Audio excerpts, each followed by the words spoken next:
Alright, let's do this. Number 8. Timeshares.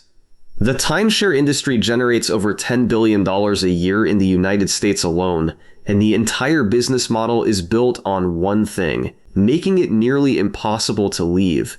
Here's how it works. You're on vacation. Someone offers you a free dinner or theme park tickets in exchange for attending a 90-minute presentation.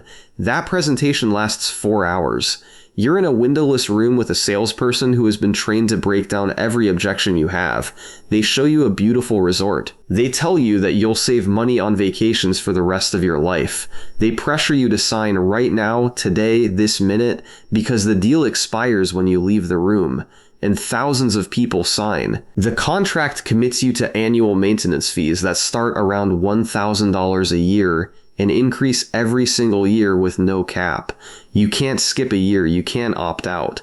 If you stop paying, they send you to collections and destroy your credit. And if you try to sell your timeshare, you'll discover that most of them have a resale value of literally $0.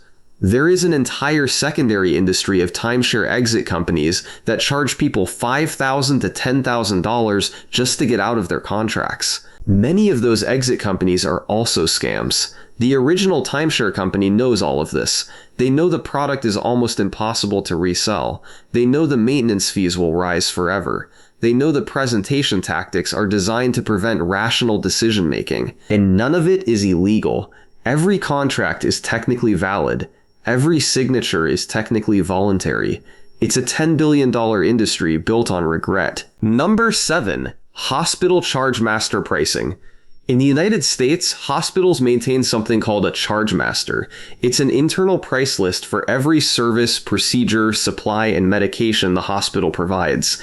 And the prices on this list have no relationship to reality. A single Tylenol tablet that costs 3 cents to manufacture can be billed at $15 to $50. A bag of saline solution that costs the hospital about $1 can appear on your bill at $300 to $800.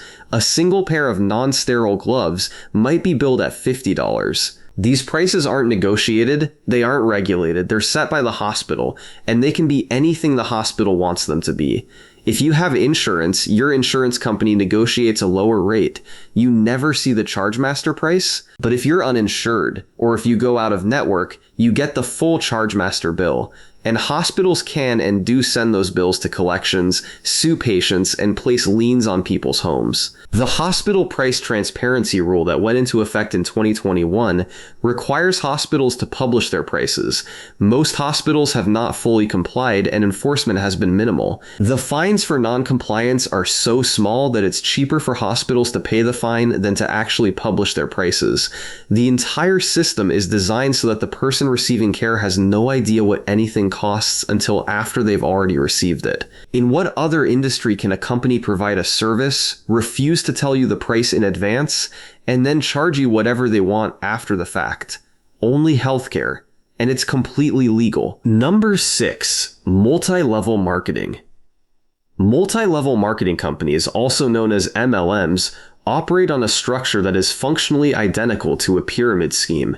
The difference legally is that MLMs sell a product. That product can be vitamins, essential oils, leggings, shakes, makeup, or literally anything.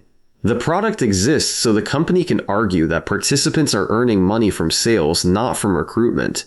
But the data tells a different story. The Federal Trade Commission studied the MLM industry and found that 99% of participants lose money, not 50%. Not 75%, 99%. The only people who consistently profit are those at the top of the structure, the ones who joined early and recruited the most people beneath them.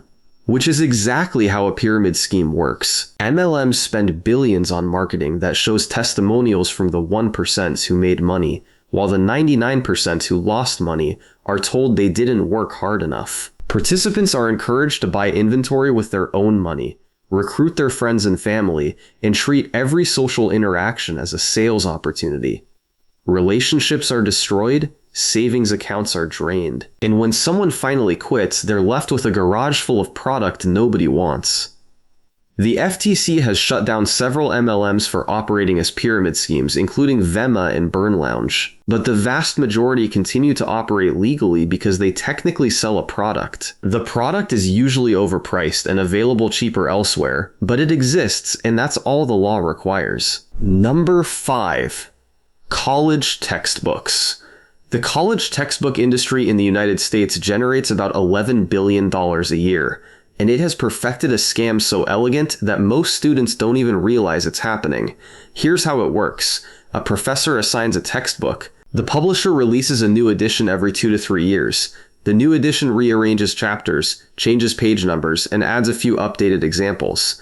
The actual content changes by less than 5%. But because the page numbers and chapter order are different, you can't use the old edition. Your homework assignments reference specific pages in the new edition. The used book market for the old edition collapses overnight because no professor is assigning it anymore. A new textbook costs $200 to $400. The buyback price at the end of the semester is 10 to 20% of what you paid if the bookstore buys it back at all. If a new edition has been announced, the buyback price drops to $0. Some publishers have moved to access codes, one-time use digital keys that are required to complete homework through the publisher's online platform.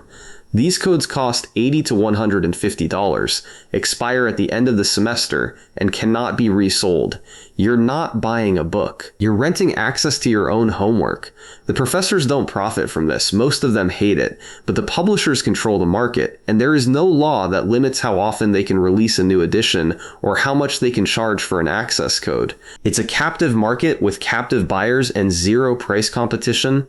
Number 4. Ticket scalper bots. When a popular concert or sporting event goes on sale, tickets often sell out in seconds. Not because millions of fans are clicking at the same time, but because automated bots are purchasing thousands of tickets the moment they become available. These bots are operated by professional resellers, who then list the tickets on secondary markets like StubHub, Vivid Seats, and SeatGeek at markups of 200 to 1,000%. The Bots Act, passed in 2016, technically made it illegal to use bots to circumvent ticket purchasing limits, but enforcement has been almost non-existent.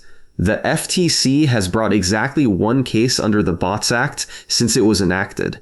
1. Meanwhile, the secondary ticket market generates over $15 billion annually. But here's the part that will really make your blood boil. Ticketmaster, the primary ticket seller for most major venues, owns a secondary marketplace. They profit when tickets are sold at face value, and they profit again when those same tickets are resold at inflated prices on their own platform. Internal documents revealed that Ticketmaster was aware of and in some cases facilitated scalper activity because it generated additional revenue. The company that is supposed to be selling you tickets at fair prices is financially incentivized for those tickets to be resold at higher prices. And consumers have no alternative because Ticketmaster has exclusive contracts with most major venues. You can't buy tickets somewhere else. There is no somewhere else. Number 3. Extended warranties. Almost every major purchase you make, a laptop, a refrigerator, a television, a car, comes with a pitch for an extended warranty. The salesperson tells you it's protection, it's peace of mind, it's a small price to pay for avoiding a big repair bill down the road. What they don't tell you is that extended warranties are one of the highest margin products in retail. Profit margins on extended warranties typically range from 50 to 70%. Some go as high as 90%. That means for every dollar you spend on an extended warranty, the company expects to pay out 10 to 50 cents in actual claims. The rest is pure profit. The warranty contracts are written with extensive exclusions, deductibles, and conditions that make it difficult to file a successful claim. Many products are designed to last well beyond the warranty period, meaning most warranties expire without ever being used. Consumer Reports has consistently advised against purchasing extended warranties, calling them a waste of money in nearly all cases. The exception is smartphones, which have a high enough failure rate to make warranties occasionally worthwhile. For everything else, you're paying for a product that is mathematically designed to cost you more than it gives back. And the sales tactics are aggressive because the margins are enormous. That warranty pitch at Best Buy or the car dealership isn't about protecting you. It's about the salesperson's commission on a product that almost certainly won't benefit you. Number 2, payday loans. Payday loans are short-term, high-interest loans designed for people who need cash before their next paycheck. The typical loan is $300 to $500 due in 2 weeks, with a flat fee of $15 to $30 per 100 borrowed. That sounds manageable until you calculate the annual percentage rate. A $15 fee on a $100 2-week loan is an APR of 391%. Some payday loans carry APRs above 600%. For comparison, the average credit card charges 20 to 25%. The business model depends on borrowers being unable to repay the loan on time. When the 2-week term expires and the borrower can't pay, they roll the loan over, paying another fee to extend it. This cycle repeats. The average payday loan borrower takes out 8 loans per year, paying more in fees than the original loan amount. The Consumer Financial Protection Bureau found that 80% of payday loans are rolled over or followed by another loan within 14 days. The industry generates $9 billion annually in fees alone. Payday lending is legal in 37 states. Some states have capped interest rates, which effectively banned payday lending. Others have no caps at all. The industry lobbies aggressively to keep regulations minimal, arguing that they provide a service to people who can't access traditional credit. And technically they do. They provide a service that traps people in cycles of debt with interest rates that would make a loan shark uncomfortable. Number 1. Free trial to auto subscription. This is the one that has probably gotten you personally. A company offers a free trial. Maybe it's a streaming service, a software tool, a meal kit, or a supplement. You sign up, enter your credit card for verification purposes, and get access for 7 or 14 or 30 days. Then you forget about it. The trial ends. The subscription begins. Your card is charged. And the company is counting on exactly that. This is called a dark pattern. The sign-up process is designed to be as easy as possible. 1 click, minimal friction. But the cancellation process is designed to be as difficult as possible. Buried settings pages, phone calls required, chatbots that try to talk you out of canceling, retention specialists who offer you discounts instead of processing your cancellation. Some companies make you send a physical letter. The FTC's click-to-cancel rule, proposed in 2023, would require companies to make cancellation as easy as sign-up. As of right now, it is not fully enforced. The subscription economy generates over $275 billion annually. A significant portion of that revenue comes from people who forgot they signed up, can't figure out how to cancel, or gave up trying. Companies know this. They have internal metrics that track involuntary churn, which is their term for customers who wanted to leave but didn't manage to. They optimize for it. The harder it is to cancel, the more revenue they retain. And until the law catches up, every free trial you sign up for is a bet that you'll remember to cancel before the charge hits. The company is betting you won't, and statistically they're right. Those are 8 scams that are completely, entirely, 100% legal. From timeshares that trap you forever, to hospitals that refuse to tell you what anything costs. The system isn't broken, it's working exactly as designed, just not for you.